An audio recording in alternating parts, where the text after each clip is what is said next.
अस्सलाम वालेकुम वरहमतुल्लाहि वबरकातुहू नहमदुहु व नसल्ली अला रसूलिल करीम अम्मा बाद औज़ु बिल्लाहि मिनश शैतानिर रजीम बिस्मिल्लाहिर रहमानिर रहीम रब्बि इश्रह ली सदरी व यस्सिर ली अमरी वहलुल उक़दतम मिन लिसानी यफ़क़हू क़ौली अल्लाहुम्मा अरिनल हक़्क़ हक़्क़न वरज़ुक़ना इत्तिबाअहु व अरिनल बातिला बातिलन वरज़ुक़ना इज्तिनाबा अल्लाहुम्मा अग़फ़िर लना वरहमना अंत मौलाना फ़ांसुरना अलल क़ौमिल काफ़िरीन रब्बि यस्सिर व ला तुअस्सिर व तम्मिम बिल खैर आमीन या रब्बुल आलमीन। सूरतुल हदीद और 27 आयात अल्हम्दुलिल्लाह हम पढ़ चुके हैं और आज हम इसकी आखिरी दो आयात का मुताला करने जा रहे हैं, 28 और 29। और ये एक सेक्शन है और इस सेक्शन का नाम है, हम कंक्लूजन कह सकते हैं, खुलासा कह सकते हैं, निचोड़ कह सकते हैं इसको। तो शुरू करते हैं हम आयत नंबर 28 से।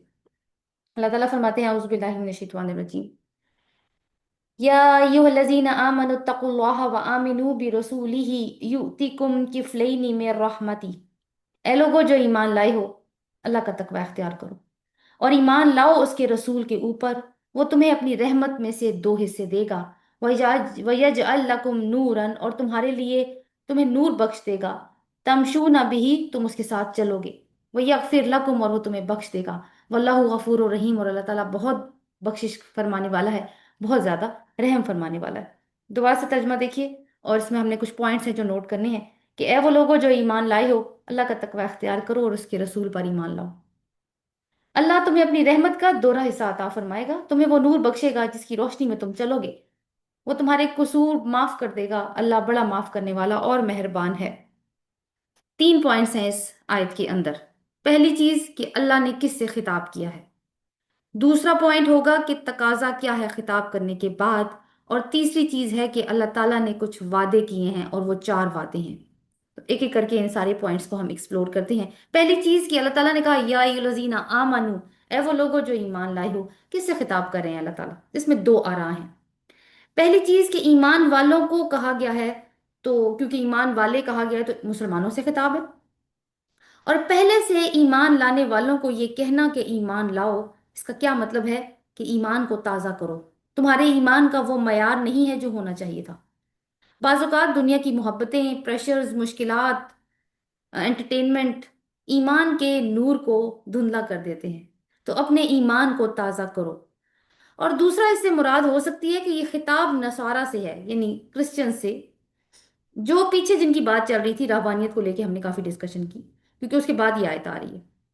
तो अल्लाह पर तो ये ईमान रखते ही थे, ईसा अलैहि सलाम पर भी ईमान रखते हैं, तो इनको ईमान की दावत है कि अब ईमान लाओ। और किस पर ईमान लाना है वो फिर इंशाल्लाह हम आगे जाके देखेंगे। तकाजा क्या है जी, वो तकाजे में हम देखेंगे अभी कि किस पे ईमान लाना है। दो तकाजे हैं यहाँ पर। या अय्युहल्लज़ीना आमनू, है वो लोगों जो ईमान लाए हो, इत्तकुल्लाह, अल्लाह का तकवा इख्तियार करो। एक पहला तकाजा, अल्लाह का तकवा इख्तियार करो। ये जिंदगी की बुनियादी शर्त है, ये रवैया है जिसके साथ तुमने जिंदगी गुजारनी है। ये होगा तो जिंदगी सही रुख पे जाएगी, वरना नहीं जाएगी। तकवा का मतलब हम डिस्कस कर चुके हैं।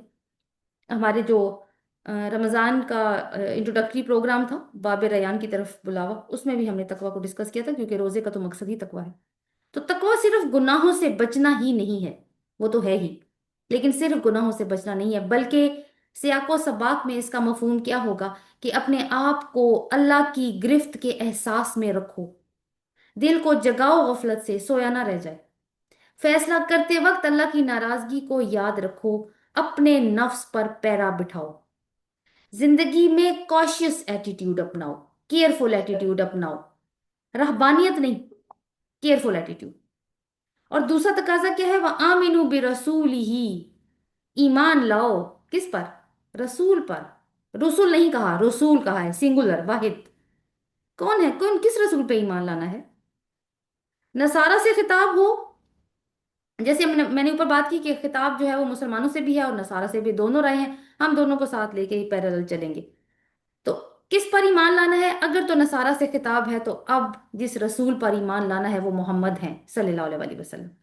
ये वही मोहम्मद है जिनकी खबर तुम्हें ईसा अलैहि सलाम ने दी थी, वो भी नाम के साथ। सूरह सफ की आयत नंबर 6 देखते हैं। वह इसकौल ईसा इब्न मरियम या बनी इसराइल इन्नी रसूलुल्लाहि इलैकुम मुसद्दिक़न लिमा बैन यदैया मिनत तौराती व मुबश्शिरम बिरसूल याती मिन बादी इस्मुहु अहमद। اور یاد کرو جب عیسیٰ ابن مریم نے کہا تھا کہ اے بنی اسرائیل، میں تمہاری طرف اللہ کا رسول، اپنے سے پہلی کتاب تورات کی تصدیق کرنے والا ہوں، اور اس عظیم رسول کی بشارت دینے والا ہوں جو میرے بعد تشریف لائیں گے، اور ان کا نام احمد ہوگا۔ احمد کون ہے؟ احمد، یا احمد کہتے ہیں جس کو ہم، حضرت محمد صلی اللہ علیہ وسلم ہیں، ان کی والدہ نے ان کا نام احمد رکھا تھا۔ تو اب نصارہ کا عیسیٰ، کیونکہ نصارہ عیسیٰ علیہ السلام پر ایمان رکھتے ہیں، تو نصارہ سے کہا جا رہا ہے کہ تمہارے عیسیٰ علیہ السلام پر ایمان کا لازمی تقاضا ہے کہ اب تم محمد صلی اللہ علیہ وسلم پر ایمان لاؤ، جس کی خبر وہ تمہیں دے کر جا چکی۔ اب تمہارا تمہارے رسول کے ساتھ ایمان کا یہی مطلب ہوگا۔ اور مسلمانوں سے جو یہ کہا کہ رسول پر ایمان لاؤ، تو مراد یہ ہے کہ کوئی شک مت کرو۔ رسول پر شک کون کرتا ہے؟ منافق، اسی لیے ایمان سے خارج ہو جاتا ہے۔ تو رسول سے جڑ جاؤ صلی اللہ علیہ وآلہ وسلم، اس کی سیرت سے وابستہ ہو جاؤ۔ تقوی حاصل کرنے کا طریقہ رسول کی تعلیمات پر عمل سے مل سکتا ہے۔ وہ تعلیمات جو اللہ کی طرف سے آئیں، پچھلی اقوام نے یا تو تعلیمات کو بدلا یا رہبانیت ایجاد کی، تو کہا گیا ہے کہ پریکٹیکل تقوی کرو، پریکٹیکل تقوی، ٹھیک ہے؟ وہ تمہیں کہاں سے ملے گا؟ وہ تمہیں میرے رسول کی سیرت سے ملے گا۔ لَقَدْ كَانَ لَكُمْ فِي رَسُولِ اللَّهِ أُسْوَةٌ حَسَنَةٌ، بے شک تمہارے لیے رسول اللہ کے اندر بہترین نمونہ ہے صلی اللہ علیہ وسلم۔ تو رسول کی اطاعت، وفاداری، فیصلہ سازی میں سنت کو معیار بنانا، تعلقات کو سنت کے مطابق لے کر چلنا، عبادات کے طریقے، یہی عملی زندگی میں ایک مثبت تبدیلی لا سکتے ہیں۔ یہ شرائط پوری کرو، چاہے ابھی تک نام کے مسلمان ہو، چاہے تم اہل کتاب ہو۔ یہ شرائط پوری کرو گے تو پھر اللہ تم سے 4 وعدے کرتا ہے۔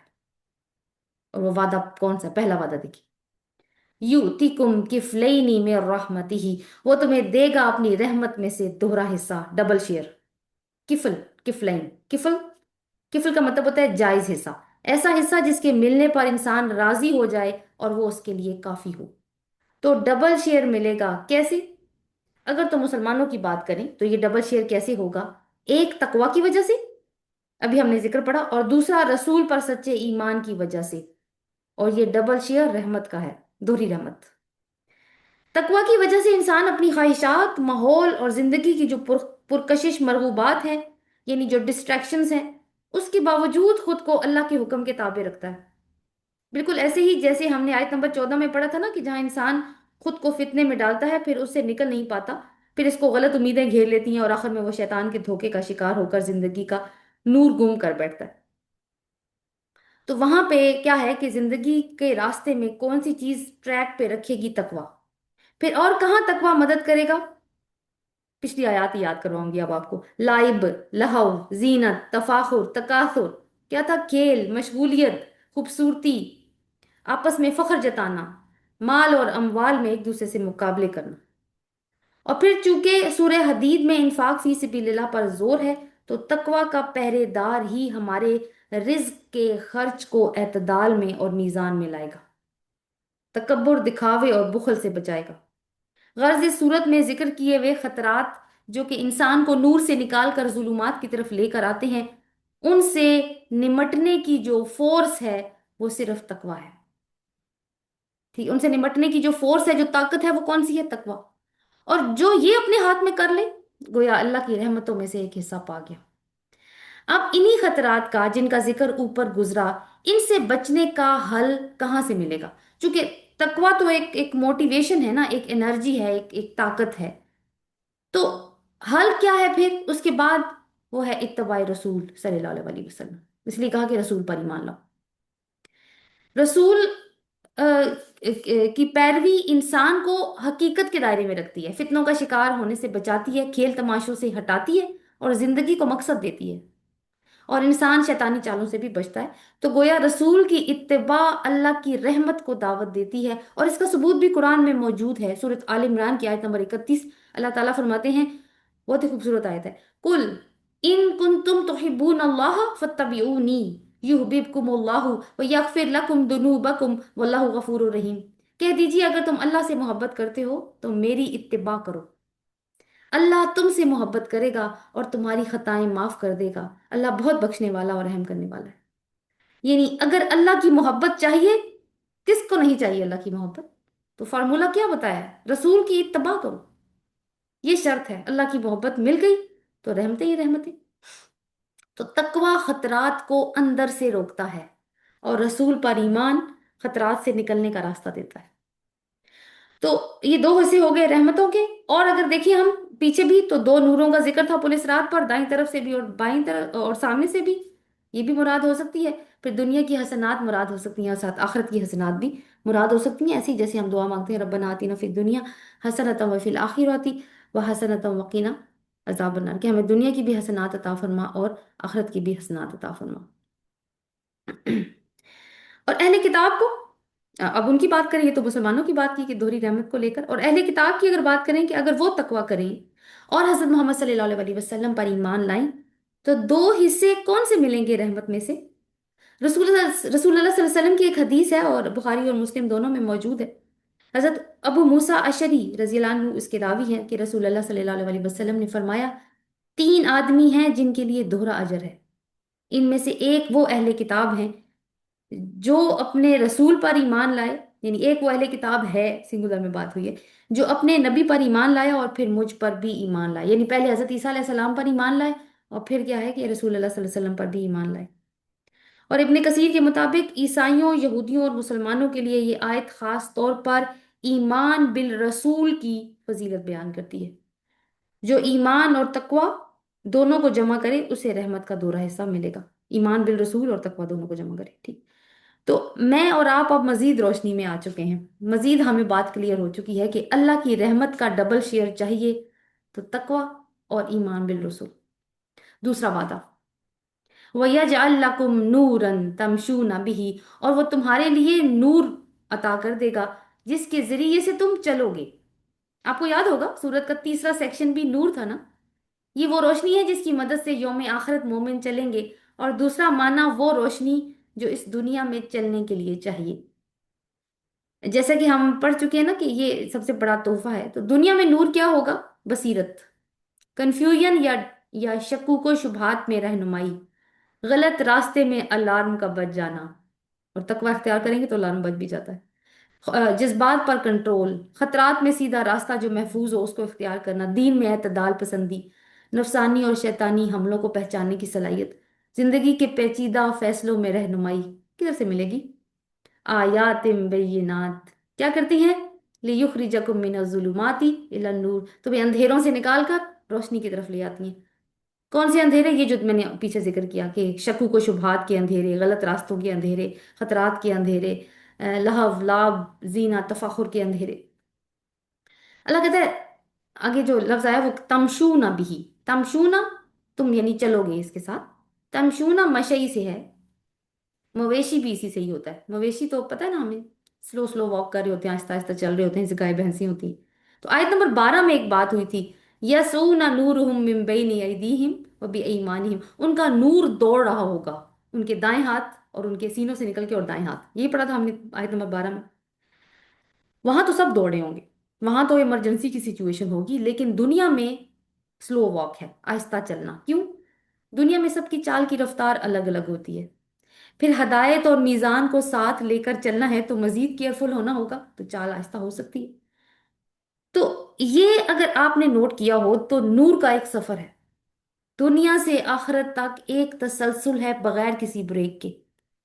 آپ کو یاد ہوگا کہ آیت نمبر 13 میں جب منافقین کا نور ختم ہو گیا تھا تو انہوں نے ایمان والوں سے نور ادھار مانگا تھا چلنے کے لیے، مگر ان سے کیا کہا گیا تھا؟ پیچھے جاؤ، پیچھے جاؤ اور اپنا نور تلاش کرو۔ پیچھے کہاں؟ اس دنیا میں۔ تو پہلے اللہ تعالیٰ نے وہ والا سین دکھایا ہے، وہ منافقین والا سین، اور اب اس آیت میں جو الحدید کی سیکنڈ لاسٹ آیت ہے، اللہ تعالیٰ یہ بتا رہے ہیں کہ نور کیسے ملے گا دنیا میں۔ وہاں پر ڈراوا تھا، گھبراہٹ تھی، یہاں امید ہے، مدد ہے اللہ تعالیٰ کی طرف سے، سبحان اللہ۔ یعنی یہ ایک سیدھا راستہ ہے جو دنیا اور آخرت کو پل صراط پر کنیکٹ کر رہا ہے۔ یہاں پر نور دلوں میں ہے، دکھائی نہیں دے رہا، اور چونکہ آخرت میں باطن سب ظاہر ہو جائے گا تو نور بھی دکھائی دینے لگے گا۔ जो नूर दुनिया में रास्ता दिखा रहा है, वो कौन सा नूर है? आयात बय्यिनात, कुरान। आखिरत में रास्ता दिखाने वाला भी वही नूर है। तो आप देखें कि सिरात मुस्तकीम दुनिया का सीधा रास्ता है, इसी की हिदायत मांगते हैं ना हम, ईदिना सिरात मुस्तकीम। और आगे जाके पुले सिरात। तो ये सिराते मुस्तकीम ही पुले सिरात तक जाता है। मैंने आपके लिए ये तस्वीर बनाई है, आपको आपकी स्क्रीन पे नजर आ रही होगी, और ऊपर कैप्शन भी है, व्हाट्सएप पे मैंने भेजी है। सिराते मुस्तकीम से पुले सिरात का सफर। वो पुले सिरात जो जो दरवाजे के उस पार होगा।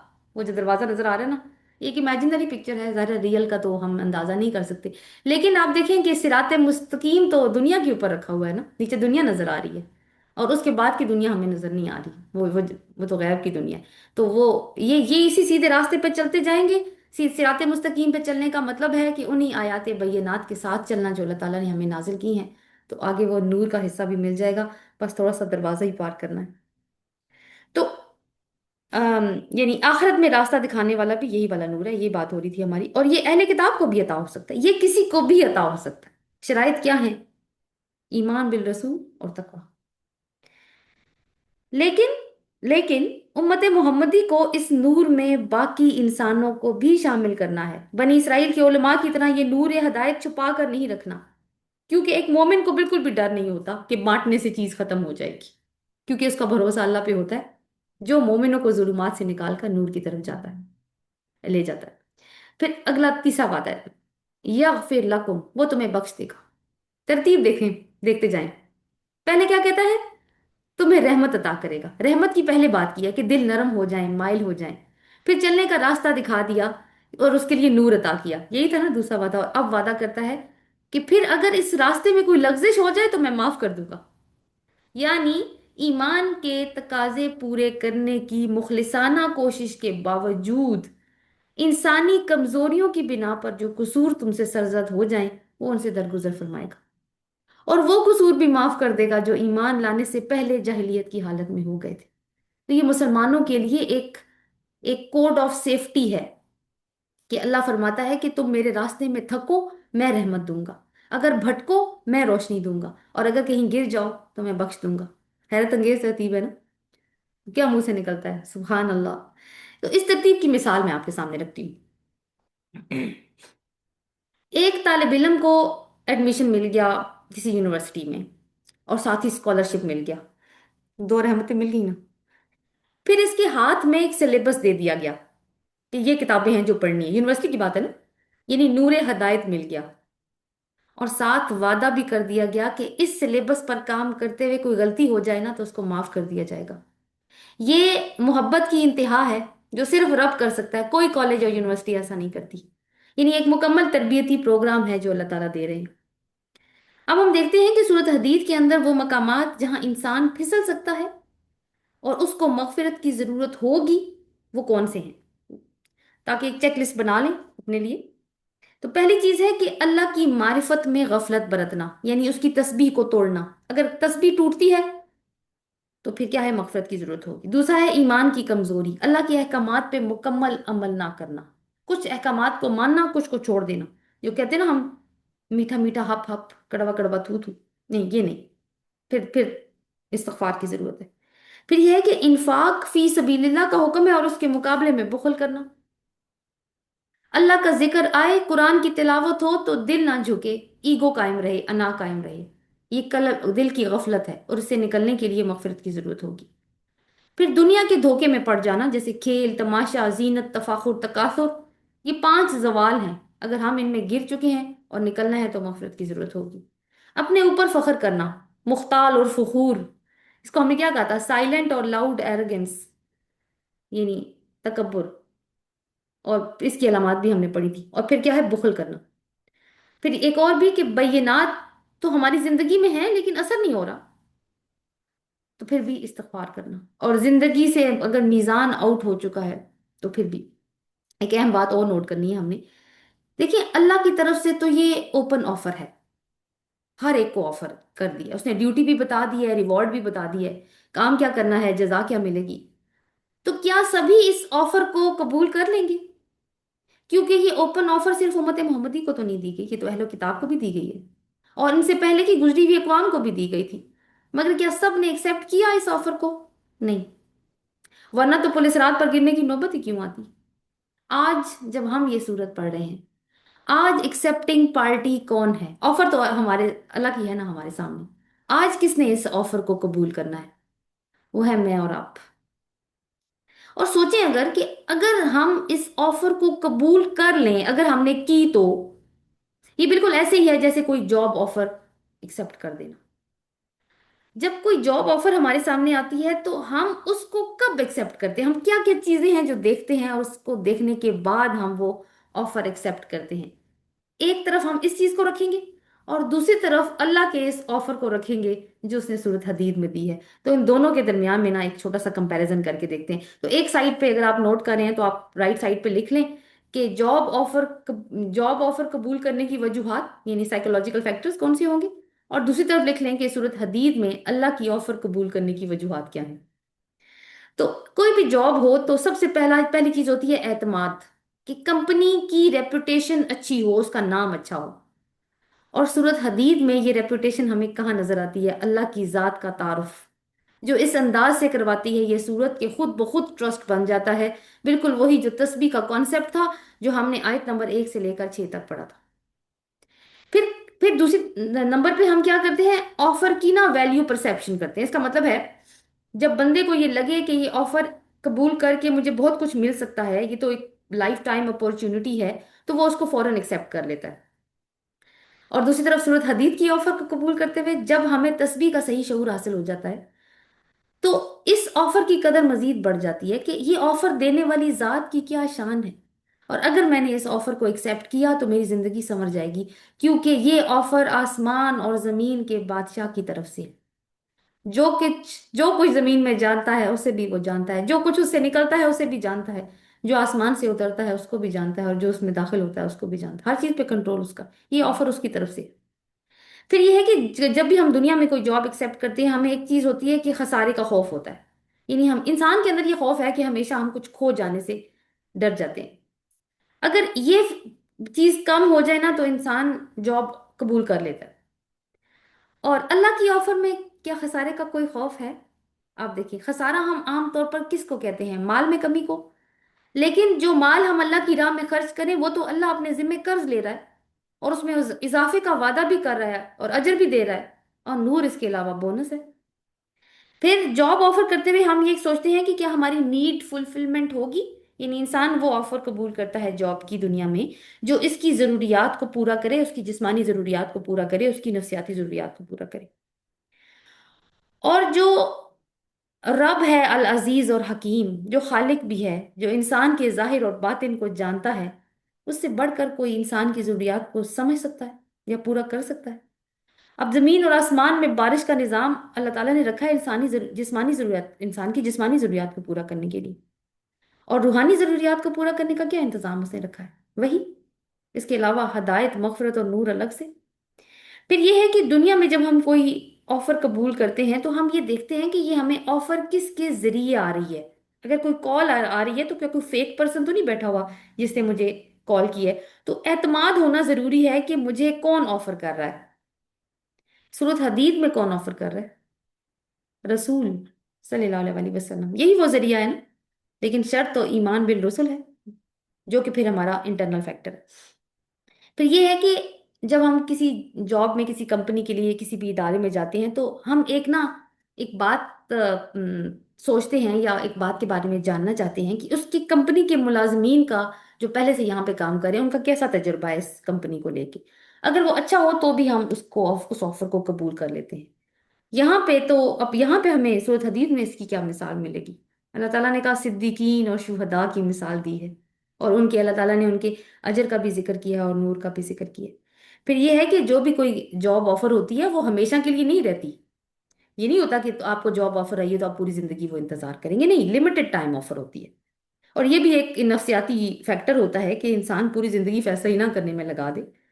और हदीद क्या बात करती है? साबिकू इला मगफिरतिन मिन रब्बिकुम व जन्नतिन अर्दुहा का अर्दिस समाई वल अर्द।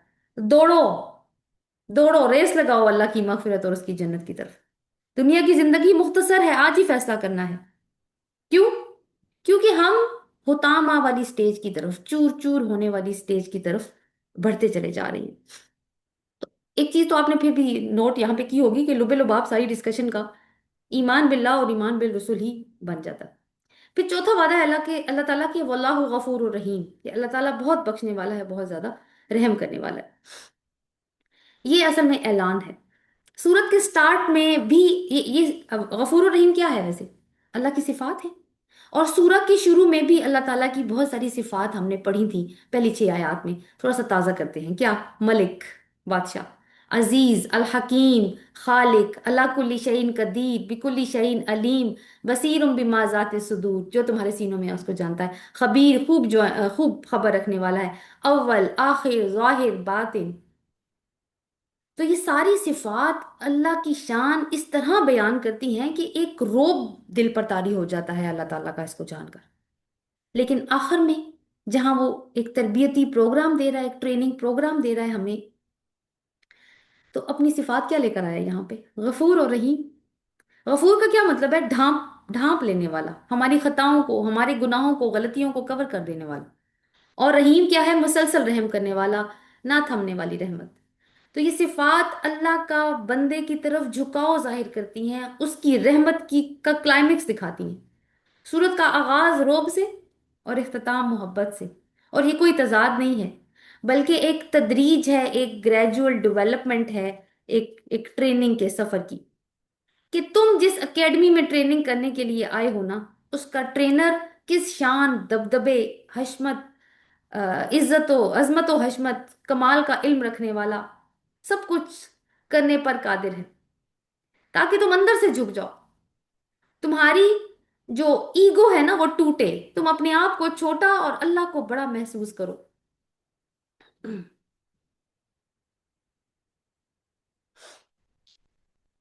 तो अगर ये ना होता, यानी ये ना महसूस करवाया होता अगर अल्लाह ताला ने, तो इंसान ने तो ना सुनना था ना बदलना था। और दरमियान में क्या हुआ? इस ट्रेनिंग प्रोग्राम के शुरू में अल्लाह ने सिफात बताई और उसके अपनी अपना इज्जत रोब और सब कुछ दिखा दिया, और आखिर में दो सिफात बता दी कि वो बहुत ज्यादा मगफिरत करने वाला है, बहुत ज्यादा रहम फरमाने वाला है। और दरमियान में क्या हुआ?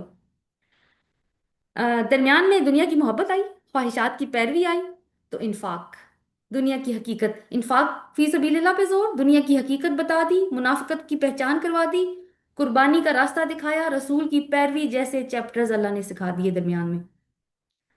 और उसमें वो टॉपिक्स भी थे जहां इंसान बार बार फिसल रहा था। और आखिर में अल्लाह अपनी तरफ से वादे देता है, अपनी सिफात गफूर और रहीम मुतारिफ करवाता है, ताकि सब उम्मीद में रहें, उस पर एतमाद रखें कि वो सहारा भी देगा और छोटी मोटी लग्जिशें भी माफ कर देगा। आखिर में रहमत इसलिए भी रखी कि तुम उस रास्ते पर जमे रहो, क्योंकि रहमत सफर मुकम्मल करवा देती है। और ये इंसान की रूहानी मेच्योरिटी का एक सफर है, एक सिलसिला है। तो अब देखें कि कितने खूबसूरत अंदाज से इसका आगाज हुआ और इख्तिताम हुआ। और हम आपने ये भी नोट किया होगा कि साथ साथ सूरा की एक तरह से रिवीजन भी होती चली जा रही है।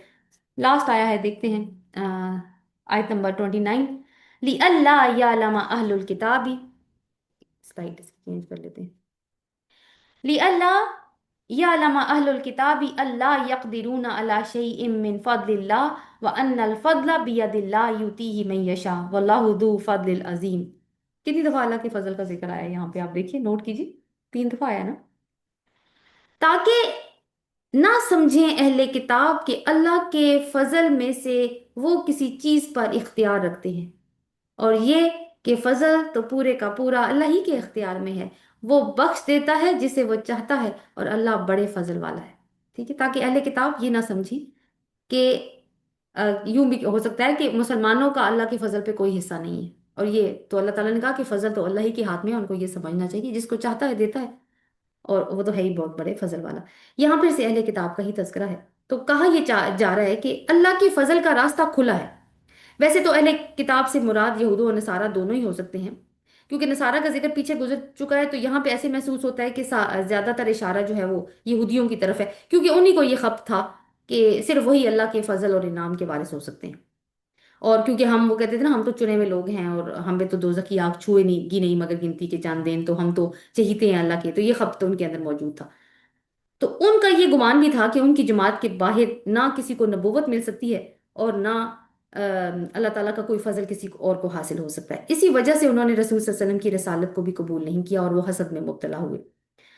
تو اگر وہ حسد میں مبتلا نہ ہوتے تو کبھی اللہ تعالیٰ کی طرف سے عطا کردہ نبوت اور فضل کو پھر اپنی جاگیر نہ سمجھتے. پھر وہ یہ بات جانتے تھے کہ اللہ اپنا فضل جس پر چاہے کرتا ہے، کیونکہ کوئی پہلی دفعہ یہ چیزیں نہیں دیکھ رہے تھے، وہ بہت بڑی ہسٹری تھی ان کی، کتاب اور وہی کو وہ جانتے تھے اچھی طرح طریقے سے. تو جو بات جو یہاں پہ کہی جا رہی ہے وہ اہل کتاب کے سینسیبل لوگوں سے کی جا رہی ہے کہ ان خبتیوں اور حاسدوں کو چھوڑ کر صرف اللہ کے آخری رسول پر ایمان لاؤ اور اپنے آپ کو دوہرے اجر کا حقدار بنا لو. فضل کیا ہوتا ہے؟ یہ اللہ کا ایکسٹرا فیور ہوتا ہے. یہ کوئی ہمارا حق نہیں ہوتا، اس کو ہم ارن نہیں کر سکتے. یہ خاص فضل ہوتا ہے اللہ تعالیٰ کی طرف سے. وہ جب چاہے اس کو لے بھی سکتا ہے اور جب چاہے جس مرضی کو چاہے عطا کر سکتا ہے. جیسے یہود سے لیا اور امت محمدی کو دے دیا. تو اب بھی یہ امت محمدی کی کوئی جاگیر نہیں ہے. ہاں، اس کے بعد کوئی امت تو نہیں آئے گی، لیکن امت محمدی کی ہی ایک جماعت سے لے کے اللہ تعالیٰ دوسری جماعت کو بھی دے سکتا ہے. جسے آج مسلمانوں نے ہم نے جیسے اس فضل کو ٹھکرا دیا نا آج. لیکن کیا عجب کہ اہل کتاب میں سے کچھ لوگ حضور صلی اللہ علیہ وسلم پر ایمان لے آئیں اور پھر وہ اپنے کردار اور عمل سے اپنے آپ کو فضل کا حقدار بنائیں. تو یہ بھی ہو سکتا ہے. تو اس آیت میں فضل کا ذکر 3 مرتبہ ہے.